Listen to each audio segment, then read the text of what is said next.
Hello बच्चों, आज जो हम डिस्कस करने जा रहे हैं ये वर्क पावर एनर्जी का सेकेंड लेक्चर है, जिसमें आज हम स्प्रिंग के बारे में डिस्कस करेंगे और ख़ास करके स्प्रिंग से रिलेटेड जो कॉन्सेप्ट होता है, जो क्वेश्चन होता है, वो बहुत ही ज़्यादा किसी भी एग्ज़ाम में पूछा जाता है।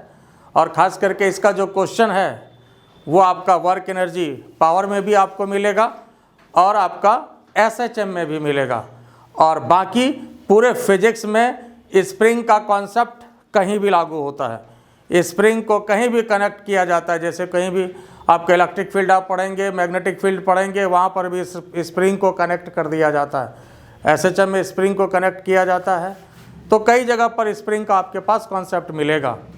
तो सबसे पहली बात यहाँ पर जो हम लोग निकालेंगे, किसी भी स्प्रिंग को एलोंगेट करने के लिए या कंप्रेस करने के लिए, किसी भी स्प्रिंग को एलोंगेट करने के लिए या कंप्रेस करने के लिए जो वर्क डन करना पड़ता है, जब किसी भी स्प्रिंग को हम खींचते हैं पकड़ के, तो वर्क डन करना पड़ता है कि नहीं करना पड़ता है। जैसे कोई भी स्प्रिंग है, आप स्प्रिंग के बदले समझने के लिए आप रबर भी समझ सकते हैं। तो किसी भी स्प्रिंग को मान लो आप पकड़ के खींचते हो, तो जैसे जैसे आप उसको खींचते जाओगे तो फोर्स का वैल्यू भी आपको बढ़ाना पड़ेगा। मान लो रबर ही है, पहला 1 मिलीमीटर खींचो जितना फोर्स लगता है, दूसरा 1 मिलीमीटर खींचो जितना फोर्स लगता है, तीसरा 1 मिलीमीटर खींचो। क्या धीरे धीरे फोर्स का वैल्यू आपको बढ़ाना पड़ेगा कि नहीं बढ़ाना पड़ेगा? जैसे जैसे खींचते जाओगे तो फोर्स का वैल्यू आपको बढ़ाना पड़ेगा फॉर द सेम डिस्प्लेसमेंट, मतलब उसका जो हार्डनेस है बढ़ता जाता है। तो मतलब ये वेरिएबल फोर्स का कॉन्सेप्ट होगा कि कांस्टेंट फोर्स का कॉन्सेप्ट होगा, वेरिएबल फोर्स का कॉन्सेप्ट होगा, इसलिए कि फोर्स का वैल्यू धीरे धीरे आपको बढ़ाना पड़ेगा for the same displacement. Same displacement के लिए फोर्स का वैल्यू धीरे धीरे बढ़ाना पड़ेगा। आई बात समझ में? तो किसी भी स्प्रिंग को जब हम एलोंगेट करते हैं या कंप्रेस करते हैं, कंप्रेस के लिए भी सेम फार्मूला होता है, मतलब दबाना या खींचना। तो किसी भी स्प्रिंग को जब हम खींचते हैं तो उसके लिए वर्क डन करना पड़ता है। क्या करना पड़ता है? उसके लिए वर्क डन करना पड़ता है, और जो वर्क डन करना पड़ता है वही उस स्प्रिंग में एक स्पेशल टाइप ऑफ एनर्जी में स्टोर होता है। वही उस स्प्रिंग में एक स्पेशल टाइप ऑफ एनर्जी में स्टोर होता है, जिसको क्या बोलते हैं? जिसको बोलते हैं इलास्टिक पोटेंशियल एनर्जी। क्या बोलते हैं? Elastic potential energy, EPE of the spring, elastic potential energy of the spring. तो यही निकालना आज का हमारा अभी टारगेट है, elastic potential energy EPE of the spring, या वर्क डन टू एलोंगेट और कंप्रेस द स्प्रिंग। और इसके लिए जो फॉर्मूला होता है ये भी आप पहले याद रखिए, ½ kx²। ये मेरा टारगेट है, ½ kx², जहां k क्या है? स्प्रिंग कांस्टेंट है, k क्या है? स्प्रिंग कांस्टेंट है, और x क्या है? x क्या है? एलोंगेशन है। इसमें डिस्प्लेसमेंट नहीं बोली आप, एलोंगेशन बोला जाता है। x क्या है? एलोंगेशन है। k क्या है? स्प्रिंग कांस्टेंट है। स्प्रिंग कांस्टेंट का और क्या बोलते हैं? फोर्स कांस्टेंट बोलते हैं। आई बात समझ में? स्प्रिंग कांस्टेंट का और क्या बोलते हैं? फोर्स कांस्टेंट बोलते हैं।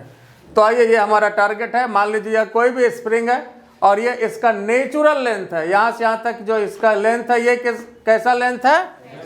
नेचुरल लेंथ है। और यहाँ पर जो है ये फोर्स लगा रहे हैं। क्या लगा रहे हैं? यहाँ पर फोर्स लगा रहे हैं। तो नेचुरली ये क्या होगा? एलोंगेट होगा।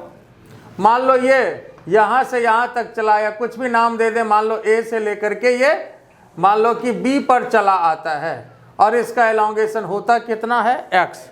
तो कहने का मतलब अब यहाँ पर कॉन्सेप्ट हम लोग कैसा लेंगे? वेरिएबल कॉन्सेप्ट लेंगे। कैसा कॉन्सेप्ट लेंगे? वेरिएबल कॉन्सेप्ट लेंगे। आई बात समझ में?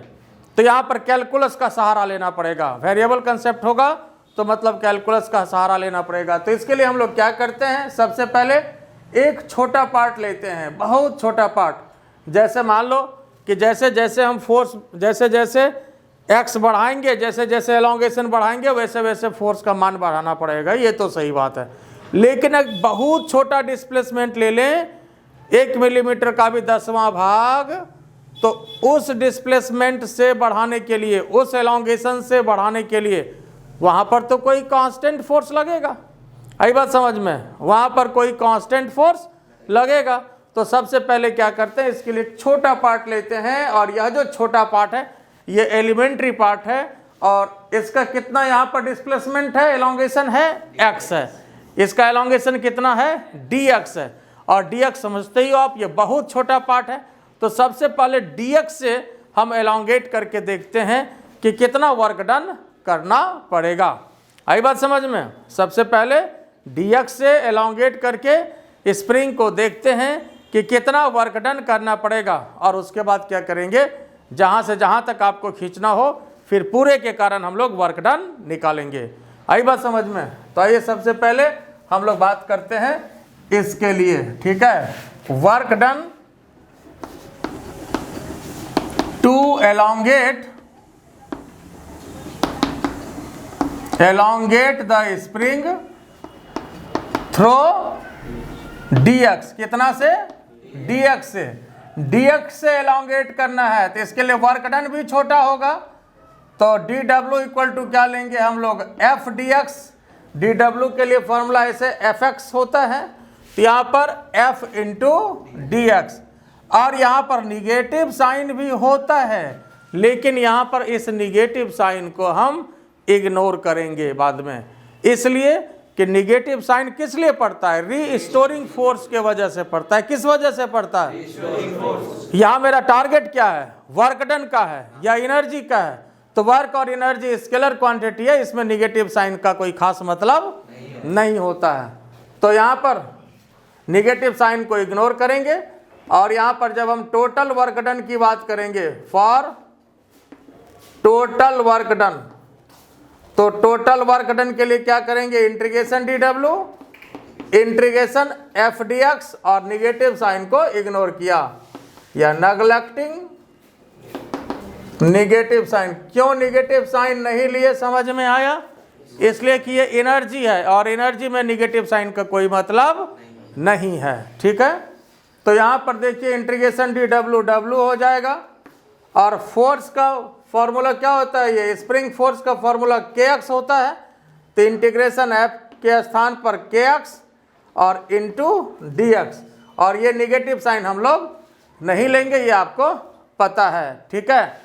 या ये कहिए कि जैसे यही निगेटिव साइन वर्क के लिए जनरल फार्मूला होता है, तो हम लोग यहाँ पर निगेटिव साइन जो लेंगे, इस निगेटिव साइन को यहाँ पर इग्नोर करना है। तो यहाँ पर निगेटिव साइन का कोई मतलब नहीं है, निगेटिव साइन को क्या किया, नेग्लेक्ट किया। तो यहाँ देखिए, तो वर्क डन kx dx। अब इसमें k क्या है, स्प्रिंग कांस्टेंट, इसको बाहर निकालेंगे, x dx। अब इसमें लिमिट क्या होगा, तो यहाँ पर जनरल लिमिट लेंगे 0 से x, जनरल लिमिट, क्योंकि जहाँ से स्प्रिंग को हमने खींचना स्टार्ट किया, जहाँ से स्प्रिंग को खींचना स्टार्ट किया वो पॉइंट पर एलोंगेशन कितना है, 0 है, और जहाँ तक खींचे तो वहाँ पर जाकर के एलोंगेशन कितना हो गया, x हो गया। जैसे मान लो यहाँ से खींचना हमने स्टार्ट किया a पॉइंट से, तो a पॉइंट पर एलोंगेशन कितना है, a पॉइंट से खींचना स्टार्ट किया तो a पॉइंट पर एलोंगेशन कितना है, b पॉइंट पर एलोंगेशन कितना हो गया, तो 0 से x। तो जनरल लिमिट इसका लेते हैं 0 से x। अब ये बताइए कि तो बाहर है ही, और x dx का इंटीग्रेशन, x dx का इंटीग्रेशन x स्क्वायर अपॉन 2, और यहाँ पर 0 से x। तो ये जनरल लिमिट हुआ, और अब क्या करेंगे, यहाँ पर हम लोग इसके लिमिट को बैठा लेंगे। तो क्या तरीका होता है लिमिट को बैठाने का, एक तो तरीका यह है, सबसे पहले जो अंदर जो कांस्टेंट टर्म है उसको क्या करना है, बाहर निकाल लेना है। अंदर जो कांस्टेंट टर्म है तो k/2 को भी बाहर निकालिए, तो क्या बचा, x स्क्वायर बचा और 0 से x, तो k/2। और लिमिट बैठाने का क्या तरीका है, x के स्थान पर ऊपर वाला लिमिट माइनस करके फिर x के स्थान पर 0, तो कितना हो जाएगा, यहाँ ये x स्क्वायर है तो कितना हो जाएगा, kx स्क्वायर अपॉन 2। और यही जो है वर्क डन का फॉर्मूला हमारे पास होता है। कितना आया फॉर्मूला हमारे पास, क्या आया वर्क डन का फॉर्मूला, kx²/2। और जो वर्क डन ये करना पड़ा, यही वर्क डन स्टोर होता है in the form of elastic potential energy. This work done is stored in the form of elastic potential energy, है ना। This work done is stored in the form of elastic potential energy. तो diagram बनाया हुआ आपका, this work done is stored in the form of elastic potential energy। Elastic potential energy के रूप में store होता है। तो इसका मतलब हमारे पास जो फॉर्मूला आया, अब इसको U से इंडिकेट करते हैं। इलास्टिक पोटेंशियल एनर्जी को किससे इंडिकेट करते हैं, U से। तो फॉर्मूला आपके पास मिला 12kx²। क्या फॉर्मूला मिला, 12kx²। और टारगेट यही था, टारगेट आपके सामने लिखा हुआ है। और इसको U से ज़्यादातर इंडिकेट करते हैं एनर्जी को, कभी कभी E से भी करते हैं, लेकिन E से नहीं करते हैं। और इसके पीछे अंदर की बात यह है कि E जो है बहुत इंपॉर्टेंट क्वांटिटी का इंडिकेशन है, जो इलेक्ट्रिक फील्ड का होता है, जो आप आगे जा करके क्लास 12 में पढ़ेंगे। ये इलेक्ट्रिक फील्ड का इंडिकेशन होता है। इस वजह से एनर्जी के लिए ई का यूज नहीं करते हैं, ज़्यादातर हम लोग एनर्जी के लिए यू का यूज करते हैं। इलास्टिक पोटेंशियल एनर्जी है और इसके लिए यू का यूज करते हैं। और इसके लिए क्या फॉर्मूला आया, 12kx²। बोलो इसमें कोई दिक्कत है तो पहले इसको लिख लीजिए, फिर आगे डिस्कस कर रहे हैं।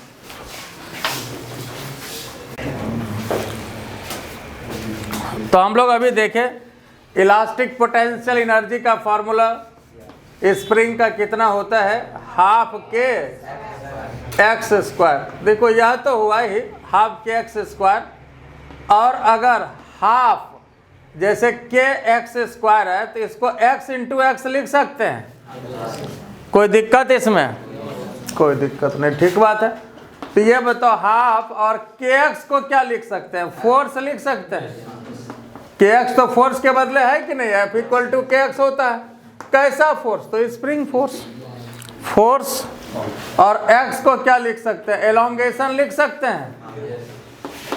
तो यहाँ पर यह भी फॉर्मूला आपका वर्क डन के लिए होता है, 12 × फोर्स × एलोंगेशन, 12 × फोर्स × एलोंगेशन, ये फॉर्मूला भी होता है। अब यहाँ देखो दूसरी बात, ये जो हम लोग फार्मूला निकाले हैं 12kx², कैसे निकाले, कांस्टेंट कॉन्सेप्ट से निकाले कि वेरिएबल कॉन्सेप्ट से निकाले, कैसे निकाले, वेरिएबल कॉन्सेप्ट से निकाले, ठीक बात है, वेरिएबल कॉन्सेप्ट से निकाले।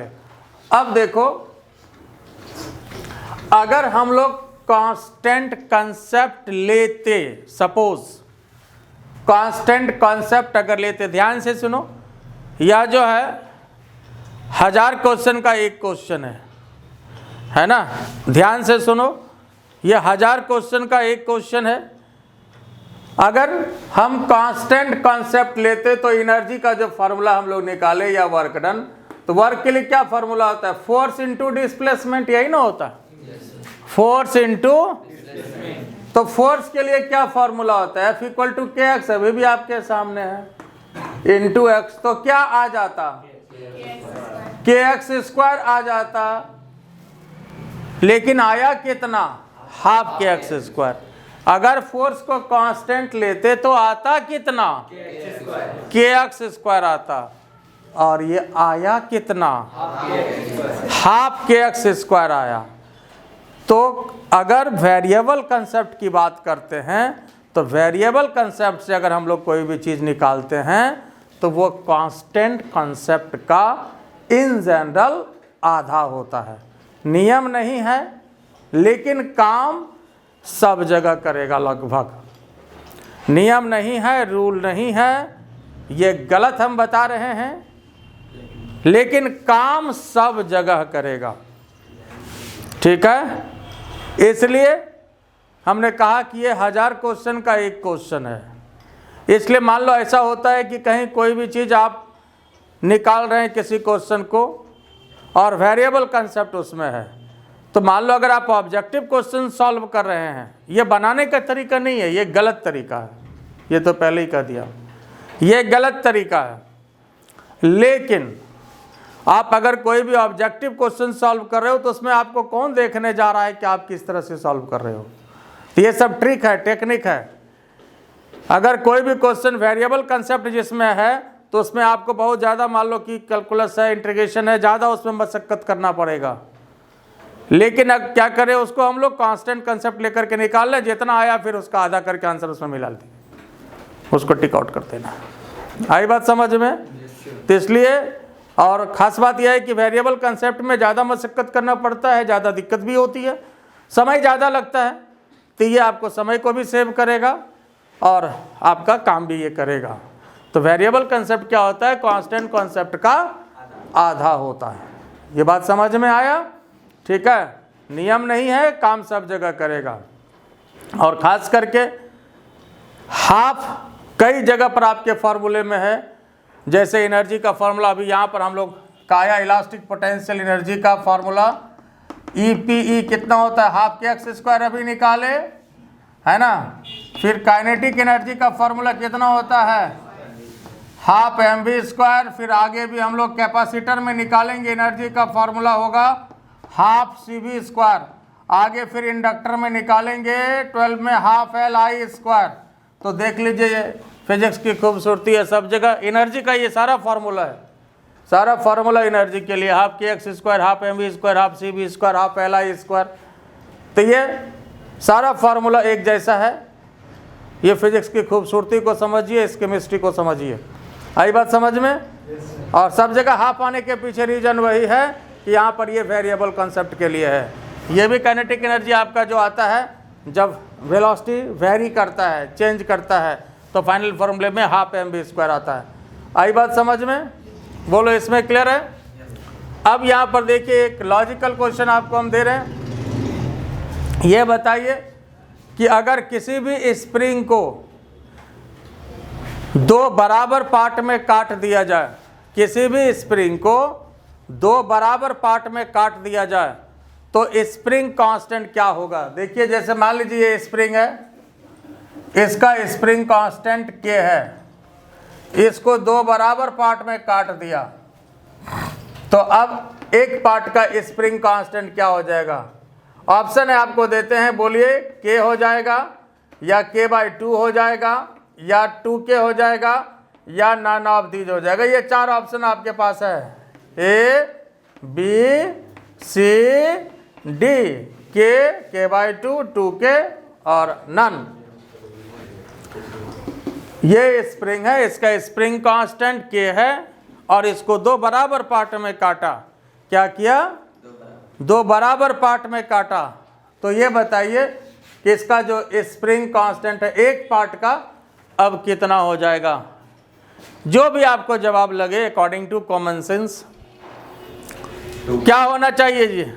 देखिए, तो इसका आंसर है कि इसका जो स्प्रिंग कांस्टेंट हो जाएगा ये आपका 2K हो जाएगा। क्या होगा?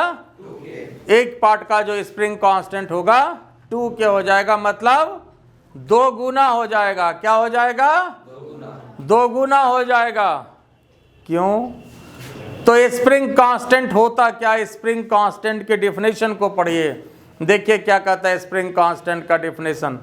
किसी भी स्प्रिंग को यूनिट लेंथ से खींचने के लिए, किसी भी स्प्रिंग को यूनिट लेंथ से खींचने के लिए जितने फोर्स की आवश्यकता पड़ती है वही उस स्प्रिंग का स्प्रिंग कांस्टेंट कहलाता है।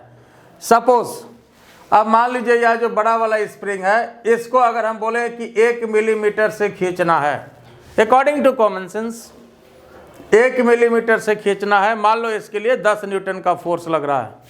ठीक है, अब ये बताओ कि जब इसको 2 पार्ट में काटे हम और फिर अब हम कह रहे हैं कि इसको 1 मिलीमीटर से खींचो, छोटा वाला पार्ट अब हो गया, ये 2 बराबर पार्ट में कट गया, तब तो छोटा हो गया। तो इसको फिर हम बोले 1 सेंटीमीटर से खींचना है, तो 10 न्यूटन से ज़्यादा फोर्स लगेगा या कम लगेगा?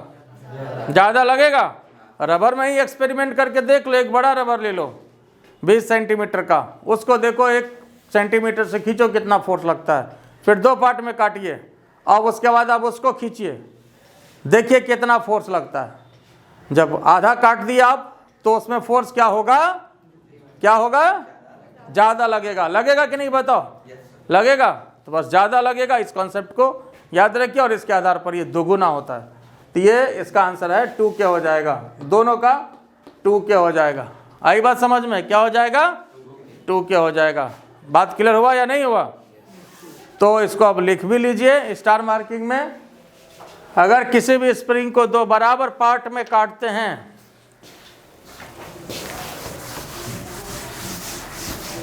स्टार मार्किंग में लिख लीजिए,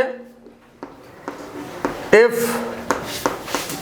ए spring is cut in 2 equal parts, then spring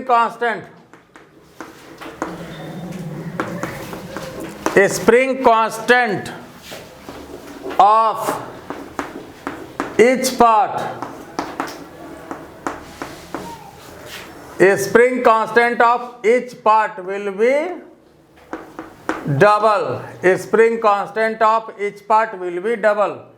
Spring is cut into 2 equal parts, then spring constant of each part, एक पार्ट का जो स्प्रिंग कांस्टेंट हो जाएगा वो क्या हो जाएगा? 2 गुना हो जाएगा, डबल हो जाएगा। आई बात समझ में? क्यों होगा ये बात समझ गए ना? ठीक है, तो ऐसे इसको याद रखना है। क्लियर?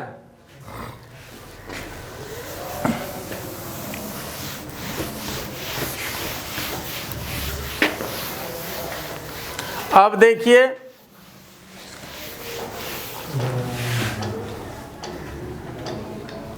कॉम्बिनेशन ऑफ स्प्रिंग,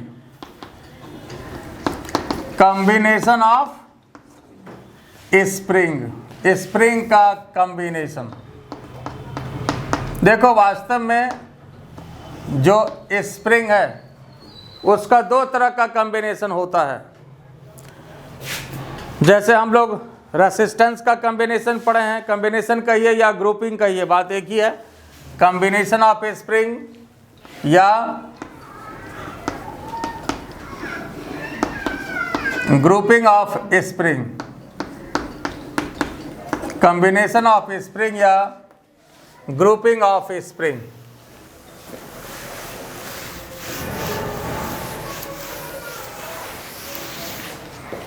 यहां देखो,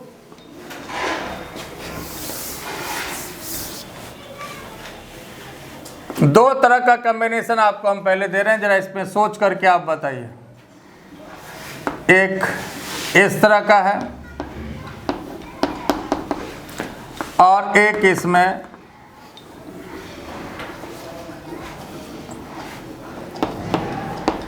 इस तरह का कॉम्बिनेशन है। एक ऐसा है,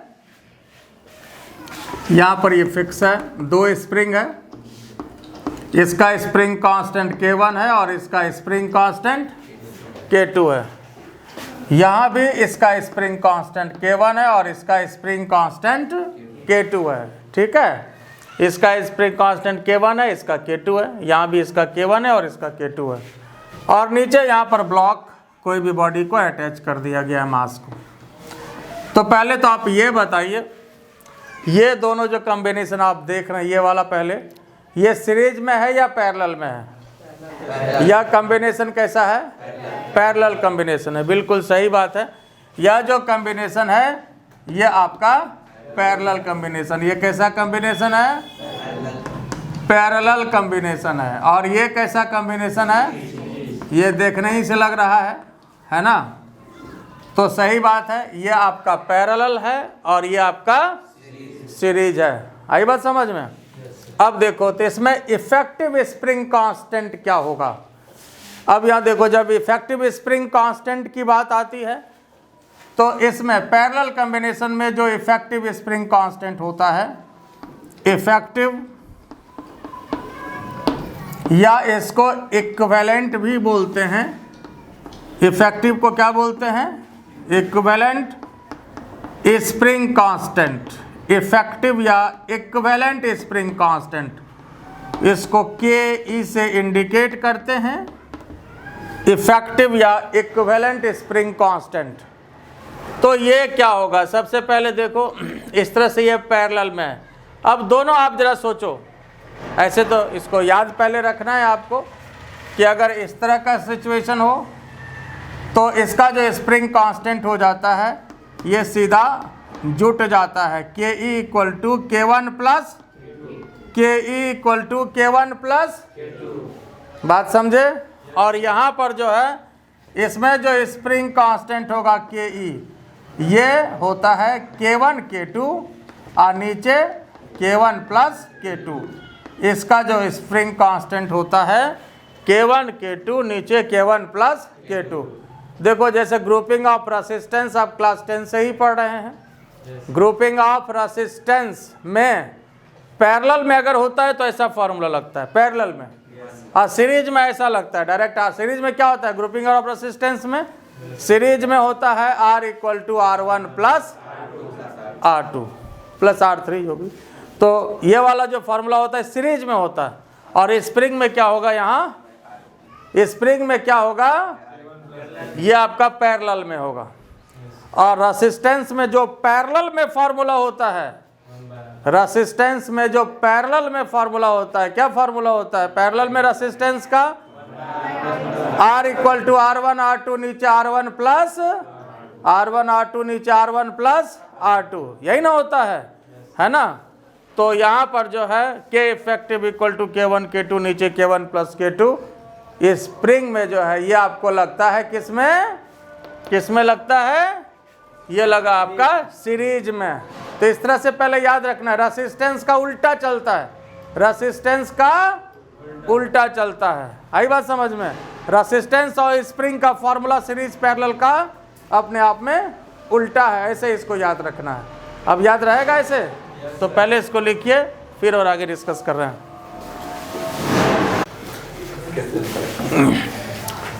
अब देखिए जो इसमें और बढ़िया क्वेश्चन आपको पूछा जाता है, जैसे ये आपका कॉम्बिनेशन कौन सा है, पैरेलल कॉम्बिनेशन है, और ये कौन सा कॉम्बिनेशन है, सीरीज कॉम्बिनेशन है।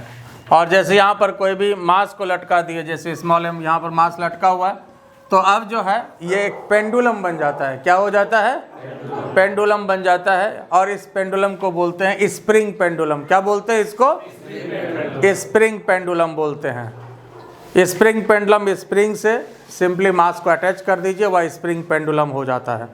और जब इस बॉडी को पकड़ के ऐसे खींच दीजिए तो क्या होगा, ऐसे ऐसे करेगा, ये ऑसिलेशन का केस होता है। तो वैसे तो ये डिटेल हम लोग को SHM में पढ़ना है, लेकिन यहाँ पर आप क्वेश्चन आराम से बना सकते हैं थोड़ी सी जानकारी के बाद, ठीक है। तो इसको पकड़ के खींच देंगे तो ये इस तरह से ऑसिलेशन करेगा, ठीक है। तो और इसका जो टाइम पीरियड होता है, इसके लिए हम लोग फार्मूला लेते हैं, लेकिन ये पहले पैरेलल कॉम्बिनेशन के बाद टाइम पीरियड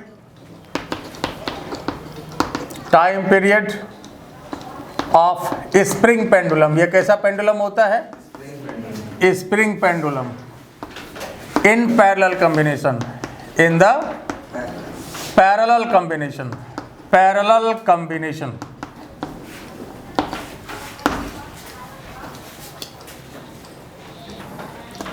तो इसके लिए फॉर्मूला होगा 2 pi root under m upon k effective. क्या होता है, t equal to 2 pi root under m upon k effective. This is the time period of spring pendulum. किसका टाइम पीरियड होता है ये, spring pendulum. 2 pi root under m upon k effective. m तो आपका मास है, तो यहाँ k इफेक्टिव लेना है। पैरेलल कॉम्बिनेशन में k इफेक्टिव कितना हो जाएगा, तो ये पैरेलल कॉम्बिनेशन में हो गया 2 pi root under m upon k1 plus k2। आई बात समझ में, k1 प्लस k2। और फिर देखिए time period of spring pendulum in series combination. Series combination में अगर यहाँ पर हम बात करें time period time period of spring pendulum. कैसा पेंडुलम है ये? Spring pendulum. और स्प्रिंग पेंडुलम कोई खास बड़ा पेंडुलम नहीं है, सिंपल है। किसी भी स्प्रिंग में किसी बॉडी को आप अटैच कर दीजिए, वह आपका स्प्रिंग पेंडुलम बन जाता है। कोई भी स्प्रिंग से कोई बॉडी को लटका दीजिए, है ना, आई बात समझ में? तो वह स्प्रिंग पेंडुलम हो जाएगा। बात समझा कि नहीं अभिषेक? मान लो बड़ा स्प्रिंग उसी से लटका दिए तो स्प्रिंग पेंडुलम हो जाएगा, ठीक है। तो यहाँ देखो, तो time period of spring pendulum कौन कॉम्बिनेशन में? इन सीरीज कॉम्बिनेशन, सीरीज कॉम्बिनेशन या सीरीज ग्रुपिंग, बात एक ही है।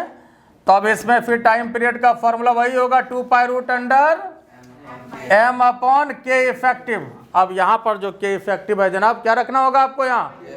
हाँ, यहाँ पर जो k इफेक्टिव है क्या रखना होगा? k1 k2, बात समझ रहे हो ना? या एक स्टेप और लीजिए, 2 pi root under m upon k effective, k1 k2 और नीचे k1 प्लस k2। तो 2 pi root under m into k1 plus k2 और नीचे k1 k2। आई बात समझ में?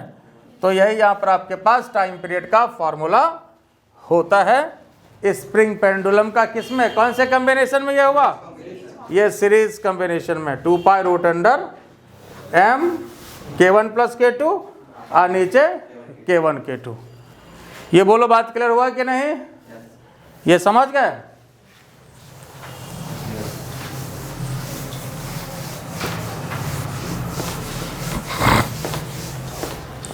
एक बार इसको फिर ऊपर लिख देते हैं। ये आपका सीरीज में है, TS सीरीज में 2 pi root under m k1 plus k2 और नीचे k1 k2। अब यहाँ देखिए, और पैरेलल में ऊपर लिखा हुआ है P for parallel 2 pi root under m upon k1 plus k2। बोलो, कोई तकलीफ है इसमें?